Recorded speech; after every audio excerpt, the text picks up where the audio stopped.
over crest. Listen to me, Colin. 3 left, tightens long. And 6. What's that?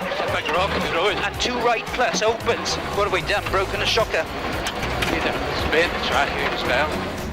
But the Impreza still had 2 stages to do before reaching service. The wheel then?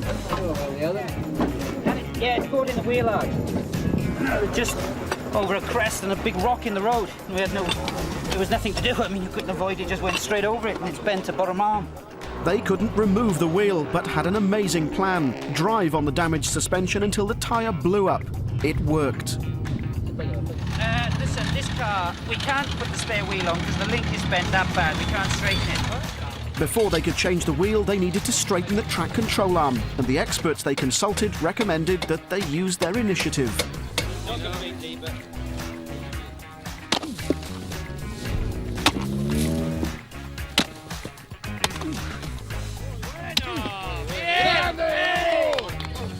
The rough treatment worked, and the pair made it to the next control with seconds to spare. They picked up 2.5 minutes of time penalties, which dropped them to 5th place, but they were at least still in the rally. Incredibly, they set the quickest time on the next stage. On a day of bizarre incidents, again, it was Schwarz's turn. Take your shoe belt out! Take your shoe belt out! Take it out! We have broken the throttle cable, and Armin has a very good idea. He borrowed my shoes and now it's working. But we did 30 kilometers like that on the stage, so not the best way to do it. Harri Rovanperä hoped to shine on his return to Mexico. He seems to have struck something and now the car's not turning. Rovanperä's really struggling. And the car seems to be steering itself. The steering arm is broken. Rovanperä had to stop on the stage and take off the wheel so he could continue. That cost him 16 minutes and drops right down to 22nd place. But at least service isn't too far away.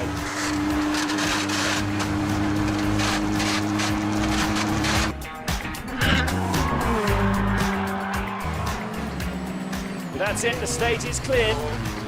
A job well done by Thierry and Nicolas Gilzoul. And look what that means to the team back in Leon.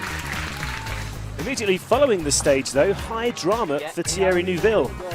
With a pierced radiator somewhere late in the stage, an overheating engine could spell disaster. In remarkable scenes, desperate to replace the water coolant with any liquid available, the Belgian uses the first thing that comes to hand, a giant bottle of beer handed over by the rally sponsors at the end of the stage. Allez, stop the people!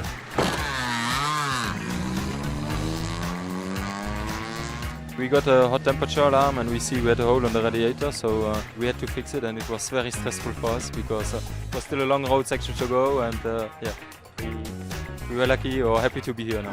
What happened in Cyprus became known as McRae's Mad Max Day. Colin was leading on the final leg, but had Gronholm breathing down his neck. Colin rolled, but kept going.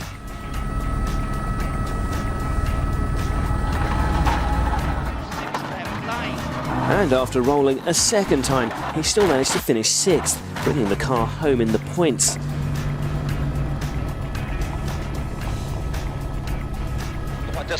It's been an enjoyable morning for Adrien Fourmaux.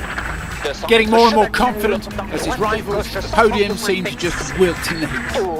But then, in the 10th kilometre, and after that sensational morning, it was all over for him. Something had broken on an impact after a crest on a stone. Left on stage, trying to fix his car, Adrien Fourmaux. Never give up, these guys. So what's happening then, Adrien? I don't know, there was nothing in my pace note, but there was a rock on the inside and I touched it. So I clip a rock, it broke the steering arm and the compression shock. So then I'm like, okay, we fix it and we continue. But I cannot get the bolts out. So I'm like, okay, I'm gonna leave the piece there and I will just remove that one to plug this one. It's too tight. I can't unlock it. So I don't know what to do now. A simple mistake on a fast section and a big roll from third place.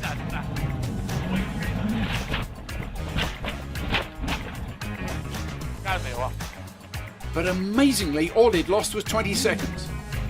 But what damage had he done to that car? And could he nurse this wounded Yaris to the end of the rally? Work after the stage for EP and against the clock. He has a hole in his radiator and it's got to be fixed for this power stage. And the missing water has to be replaced using water from a lake. Of course.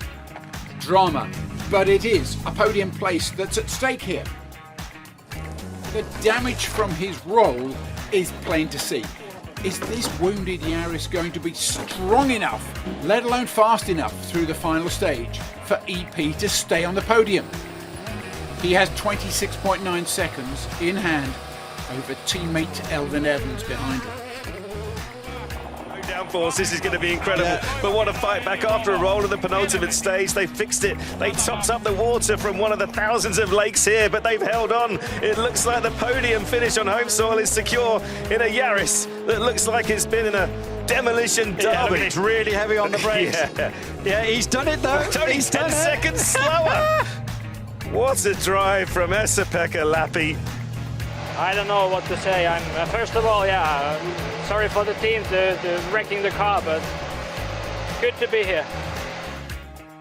Just like Ericsson a few hours earlier, damage to the car's transmission meant Burns was finding it almost impossible to drive through the thick dust into service.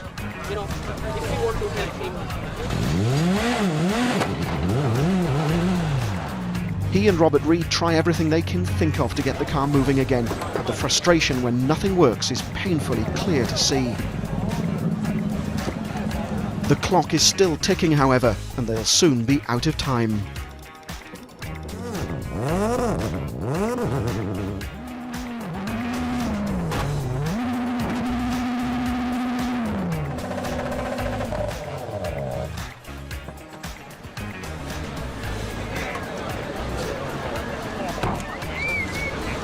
Only a few hundred tantalising metres away, their engineers are powerless to do anything, and so, inevitably, the pair are out.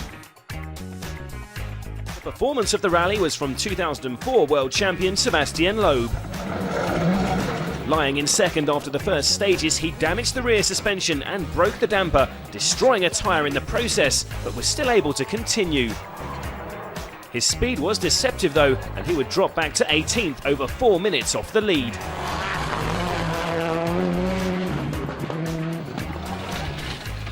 Loeb was now just hoping he could make it back to service in one piece.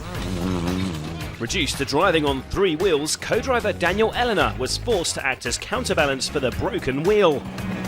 And once they reached the highway, the local police had become interested. Eleanor pleads their case, and the French duo get a police escort back to service. Over the next 3 days, he charged through the pack, picking off those in front of him one by one, and he made up 30 seconds on Gardemeister and Rovanperä in the final stage to finish 4th. No Ott Tänak on the leaderboard, as you've seen. His day ended early and in the most dramatic style. This was caused by damage to his suspension when the Estonian braked in a compression. Ott and co-driver Rago Mulder's instincts quickly turned to survival. They had to be quick to make their escape. The car was at the bottom of the lake 5 metres below within just 25 seconds.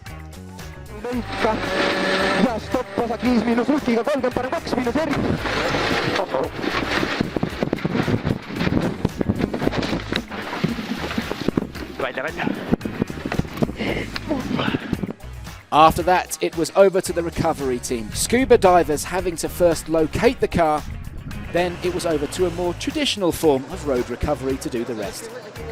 The raising of Tänak, as the Ford Fiesta was now known.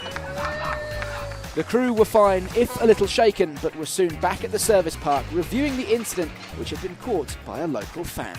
Basically, already before we went into the water, I was already shouting to Raigo that now we have to move ourselves fast. Survival may have been uppermost in their thoughts, but Raigo Mulder still had the presence of mind to save the irreplaceable pace notes, which would need some drying out. But what of their Ford Fiesta? If it could be made roadworthy again within a 3-hour time limit, Ott and Raigo would be able to restart today under the Rally 2 rules.